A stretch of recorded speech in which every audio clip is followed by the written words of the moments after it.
अस्सलाम वालेकुम। बहुत शुक्रिया मेरे यूट्यूब चैनल आबिद पॉइंट पर आने के लिए। तो आज का व्लॉग करते हैं शुरू। तो व्लॉग शुरू करने से पहले आपसे गुजारिश है कि मेरे चैनल को सब्सक्राइब करें और साथ बेल आइकन को भी ज़रूर दबाएं ताकि हर आने वाली नई वीडियो आप तक बर वक्त पहुँच जाए।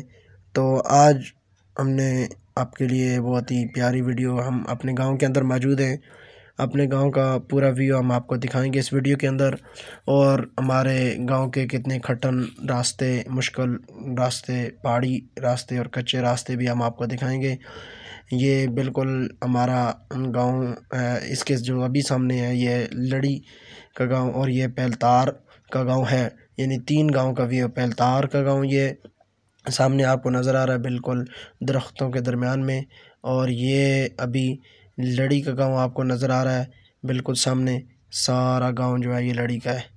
तो इससे आगे यूँ ही साथ में नीचे प्यालियाँ का भी, ये सारा प्यालियाँ का गांव है, और इसके साथ लड़ी की भी कुछ आबादी आपको नज़र आ रही है।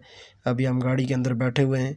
तो आपको हमारी वीडियो अगर अच्छी लगी तो वीडियो को ज़रूर लाइक कीजिए और सब्सक्राइब हमारे चैनल को कीजिए और दूसरों के साथ वीडियो को ज़रूर शेयर कीजिए। और ये हमारे गांव का व्यू देखिए।